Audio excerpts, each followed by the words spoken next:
You're standing on a beach at the edge of the known world. In front of you, open ocean, no land, no islands, nothing, just a flat, empty horizon and water going on forever. You have no map, no sail, no compass, no metal. Nobody has ever crossed this water, not one human being in history. And you are about to get into a wooden boat and paddle straight out into that nothing. Not alone, with your family, with children, knowing, almost certainly, that you can never come back. Because 60,000 years ago, somebody actually did this. And they weren't lost, they weren't blown off course, and they weren't taking a chance. They planned it. This might be the single bravest thing our species has ever done. Act 1. The wall. Nobody could cross. To understand why this is so staggering, you need to see the map the way it looked in the Ice Age. Sea levels were far lower than today. So much water was locked up in ice that the map of the world was redrawn. Southeast Asia wasn't a scatter of islands. It was one enormous connected landmass. And to the south, Australia, New Guinea, and Tasmania were fused together into a single supercontinent that scientists call Sahul. Two giant land masses, and between them, a chain of islands. Here's the thing. You could walk almost the entire way, from Africa, across Asia, down through the tropics, thousands upon thousands of miles of dry land. Humans had been doing exactly that for tens of thousands of years, one valley at a time. But at a certain point, the walking stopped, because that final stretch of water between the islands and Sahul never closed, not at the lowest sea level, not at the peak of the Ice Age, not ever. The water there is simply too deep. Drain the oceans as far as they've ever been drained, and there is still a gap, and at least one open crossing of something like 100 kilometers, 60 miles of open ocean, minimum, with no land in the middle. Now, here's how you know just how hard that barrier was. Look at what couldn't get past it. Homo erectus, an earlier human species, upright, tool-using, clever, lived in Indonesia for something like 1,000,000 years. 1,000,000 years, standing on those shores, with all that time to figure it out. They never crossed. Neither did the stegodonts, huge elephant relatives that lived in the region. Neither did any other medium or large mammal. For millions of years, that stretch of water functioned as a wall. Life piled up on one side and simply stopped. Which is why Australia's wildlife is so bizarre. Kangaroos, koalas, wombats, animals that exist almost nowhere else, because they evolved on the far side of a barrier almost nothing could cross. And then, around 50 to 65,000 years ago, something crossed it. Us. We are the only large animal that ever got through. And we didn't do it by growing wings or fins. We did it by thinking our way across. Act 2. It wasn't an accident. For a long time, there was a comfortable explanation for this. The accident theory. The idea goes like this. Some poor fishermen get caught in a storm. They're clinging to a log or a raft. The current takes them. They drift for days, and by sheer dumb luck, they wash up on a beach in Australia. No bravery required. No plan. Just a survivor of a bad day at sea. It's a nice, tidy story. So researchers decided to test it properly. They built computer models of the ancient ocean, the real currents, the real winds, the real geography with Ice Age sea levels, and then they simulated people drifting, over and over, across every plausible route, to work out the odds of a helpless castaway making landfall on Sahul. The answer, less than a 5% chance. And to get even that, you'd need something like 40 adults being washed off an island roughly once every 20 years for the accident to keep rolling the dice long enough to eventually work. That's not a shipwreck. That's a catastrophe on a schedule. It doesn't happen. But then they changed one thing in the simulation. They let the people in the boat try. Not much. Just choosing a good moment to leave. The right season, the right tide, and making the smallest amount of forward progress. Half a knot, slower than walking pace, barely paddling, and the odds of arrival shot up dramatically. That's the whole story right there. Drifting doesn't get you to Australia. Deciding to go does. The researchers' conclusion was blunt. Accidental arrival is implausible. Sahul was settled by intentional, directed voyaging. Somebody looked at the sea, made a decision, and aimed. And a recent genetic study points the same way, suggesting people crossed by more than one route, using boats and making open water crossings, and stating plainly that these were not one-off accidental drift events. This wasn't a shipwreck, it was an expedition. Act 3. They took the children. Now here's the fact that took this from impressive to breathtaking for me. When you imagine the first crossing, you probably picture a handful of young men in a canoe, a scouting party, a few brave lads paddling off to see what's out there. That's not what happened, and we can prove it with maths, because a colony has to survive. Drop 5 people on an empty continent and they die out. Bad luck, injury, a failed harvest, no one to marry.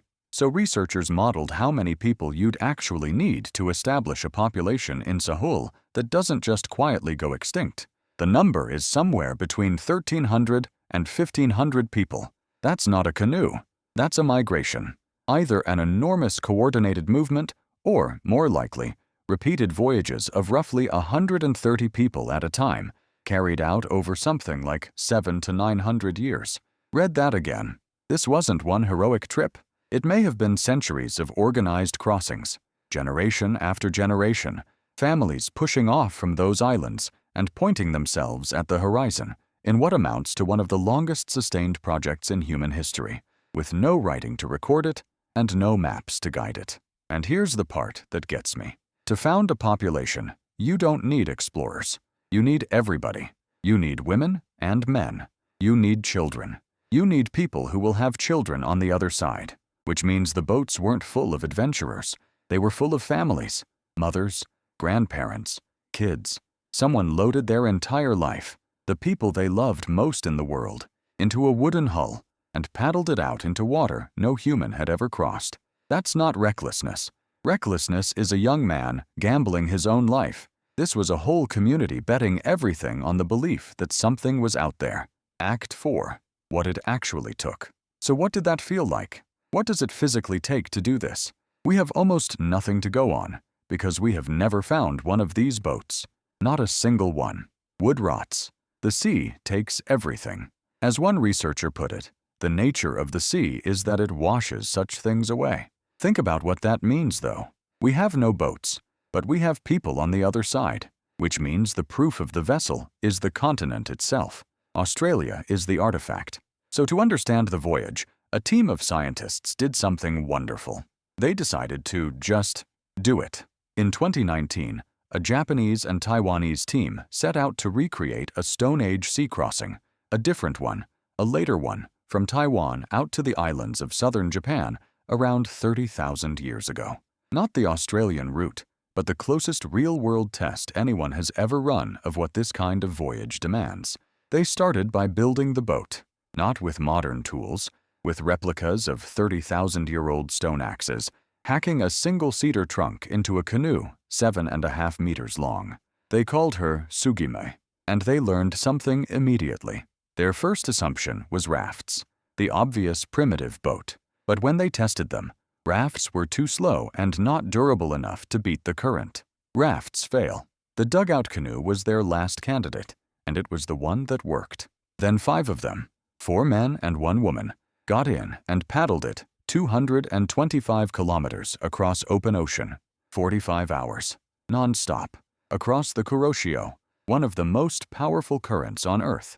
About 2 hours in, the water turned violent, and they had to steer directly into the big waves to keep from being swamped. They didn't clear the main current until 17 hours after leaving. They navigated by the sun, by the stars, by the shape of the swells under the hull, by instinct. And for most of that voyage, they could not see the island they were aiming for. Which brings us to the detail that I can't stop thinking about. On one of the likely routes into Sahul, the destination wasn't visible from the beach at all. You could only glimpse it from high ground, several kilometers inland, on a good day.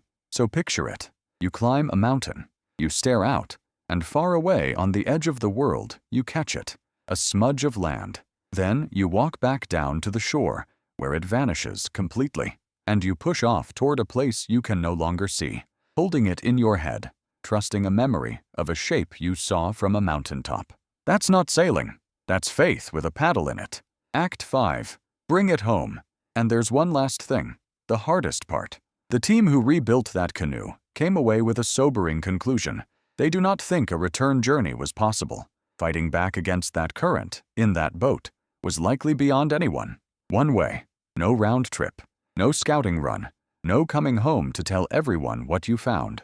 Whoever pushed off that beach understood, at some level, that the shoreline sliding away behind them was the last time they would ever see it. Their parents' graves, the hills they grew up in, every place they had a name for, all of it disappearing over the horizon, permanently, while ahead of them there was nothing at all. They paddled anyway. And that's the thing about this story. We tend to talk about human greatness in terms of the pyramids, or the moon landing, or the microchip. But long before any of that, before farming, before writing, before the wheel, some people stood at the edge of the map and did the most audacious thing imaginable with the least equipment imaginable. They looked at an empty horizon and decided it wasn't empty. They were right. They found a continent, and their descendants have been there ever since, in one of the longest continuous connections between people and land anywhere on Earth. Every explorer who came after, every ship, every rocket, is doing a version of the same thing those people did, with a hollowed-out log and the stars. We are the animal that goes and looks. That's what we are. And it started on a beach, 60,000 years ago, with somebody's hand on the side of a canoe, deciding that the unknown was worth it. If that gave you goosebumps, you know what to do. Like, subscribe, and I'll see you in the next one.